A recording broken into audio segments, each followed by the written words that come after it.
But I think one of the reasons why these people have this deep-seated anger and resentment is there's a bunch of people out there that have these lives that are deeply unsatisfying, because I think there are so many people that are working all day long doing something that is deeply unsatisfying and almost painful.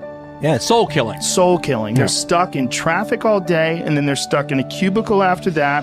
They relish the time to take a in the bathroom and look at their phone. I mean, they literally do that. That's a highlight of someone's day. They get in traffic on the way home. They get home after that, they're watching television, and they're... You ever notice that some people seem to want to hang on to stuff that is bothering them? They're forever talking about it. They don't want to let it go. They've had a failure at something and it's grown. They can't get over it. They just can't get over it. Or somebody said something nasty to them. They don't want to let it go. Do you know what we should do? We should ask ourselves, everything that happens, is this serving you? Is this serving you? And if it's not serving you, get rid of it. You don't want anything in your life that's not serving you, that's not causing you to grow, that's not adding to the quality of your life. I don't care what it is. You will find some people, they just hold on to bad stuff. They hold on to problems. They don't want to seem to let it go. And that adds more problems. Whatever you focus on grows. The only thing that can grow is the thing you give energy to. Why would you hold on to anything that's not serving you? How bad does it have to get? I mean, to what denominator, to what lowest level do you have to reach before people really make up their mind to change? My message is, why wait? I mean, when you're feeling so altered emotionally, you feel so bad, that's the moment you could actually see yourself for the first time, because you're not answering your cell phone, you're not responding to all your texts, you're not watching TV, you're not going out to dinners, you're not calling people back. Something's altered in you, and you're starting to become self-aware, right? I dare you to analyze yourself first, your company first, your character, your behavior, your work ethics. I dare you to analyze it and see if there's any change you can make. See, you cannot manage time, but you can manage activity. You can manage your activities. Make certain that what you're doing really makes a difference. Make certain that you're spending your time on activities that are productive, that are taking you in the direction of your goal. If you think about the person that you want to become, what's that person do every day that you don't do right now? And when you start to do the thing that the person you want to become is doing, you leverage something called behavioral activation therapy. And that is a whole body of research that says when you act like the person you want to become, it's the most powerful way to change a habit. It's even better therapy than talk therapy, because the action proves to your brain that you're becoming that person.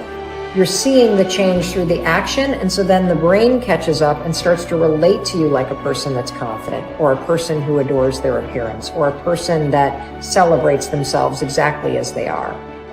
Before you start the day, ask yourself, how do I want to think today? How do I want to feel?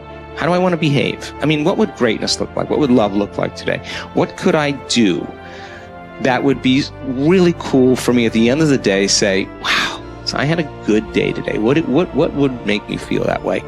And if you can't find an answer to that, start reading. Who reads anymore?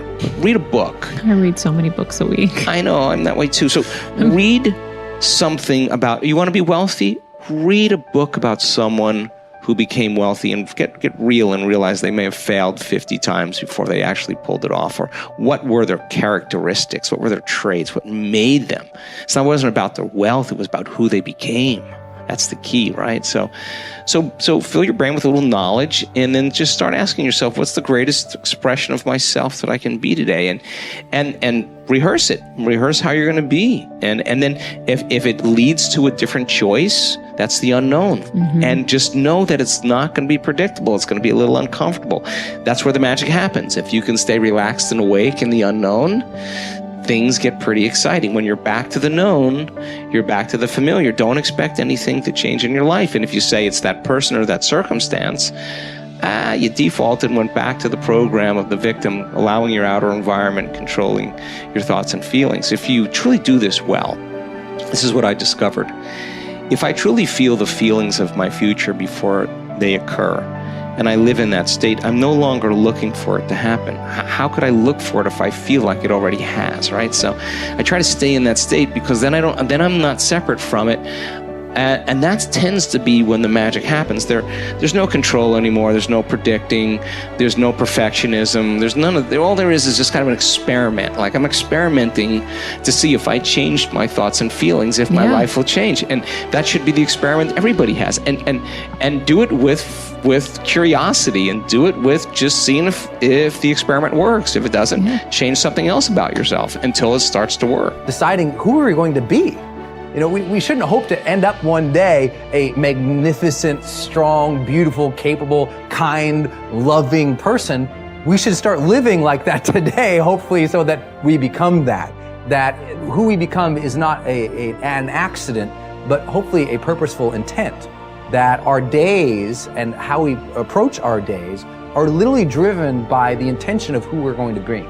That we bring our character into each of the circumstances of our lives, and by doing that, maybe we can't always direct every circumstance of our life. We can't control everything, but we can certainly control our responses to them. We can certainly dictate who we're going to be in those circumstances, and that helps us achieve our ultimate destiny that we desire, not one that just lands on us. I think the other thing that really comes to people's into their power is when they really discover that, you know, each of our days is something that we can also design. Not just design who we're going to be. How are you going to design your day? What's this day going to be about? What's going to get your attention? What's going to get your focus? And what should not be getting your focus is just your inbox, or just what I call browser blackout, clicking around on all these blue links or images, or swiping here and swiping there, and then losing 4 or 5 hours of your day. Because what ends up happening for so many people is they lose 2 or 3 hours to distraction each day, maybe 4 hours of distraction of television a day. And over the course of their lives, now a decade is gone of opportunity, a decade of missed opportunities to connect with your family, to achieve your dreams, to work a little harder, to contribute that thing you always contribute, to learn that skill that you wanted to learn. Like, we have to decide on our days. We have to design them. We have to wake up and decide what this day is going to be about, what's going to get done, what's going to deserve our focus, who will we reach out to, instead of just responding to everybody else's needs. Look back over your life and ask yourself, what activities, behaviors, or decisions have been most responsible for my success in life to date? You will probably find that less than 5% of the things that you have said or done have accounted for most of the success you have enjoyed. You may find that it was your unique ability to solve a particular kind of problem or to take advantage of a particular type of opportunity. You may find that your special talent was an interpersonal skill that enabled you to influence and persuade other people at a particular time and place. You may find, on analysis, that it was an ability to take charge and accept responsibility for accomplishing a particular goal. Whatever has been responsible for your successes in life to date may be a good indication what you should be doing in the future.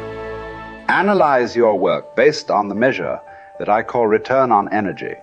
Leaders in every field deliberately apply their talents and energies where they can achieve their greatest return on the amount of energy, mental, emotional, and physical, that they invest in any endeavor. They refuse to take on jobs or work in areas where they cannot perform at exceptional levels. They treat themselves as valuable resources, and they spend their energies very carefully. One of the questions that you might continually ask yourself is this the best possible use of my time and energy? Is what you are doing right now the most valuable thing that you could be doing, given your particular combination of talents and abilities? Often answering this question will help you to see that there is a vast difference between what you are currently doing and what you should be doing if you want to be fulfilling more of your potential. Once you have chosen your ideal job or occupation for this stage of your career, your biggest responsibility is to make the decision to become very good and then to become excellent at what you do. In a lengthy study on successful Americans, the Gallup organization discovered that expertise, or being recognized by your peers as one of the very best in your field, was one of the essential ingredients for success in American life. We said before that self-confidence comes from positive knowing rather than positive thinking. It is only when you know that you are outstanding in your chosen field that you really feel terrific about yourself, and that you enjoy high levels of self-confidence.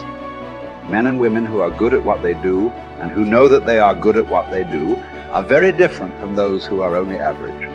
They walk and talk and dress and behave differently. They have an attitude of assurance and certainty about themselves that causes them to stand out in any group. They have a deep down sense of self-worth and self-confidence that is evident to everyone around them. The quality of a person's life is in direct proportion to their commitment to excellence, no matter what their chosen field.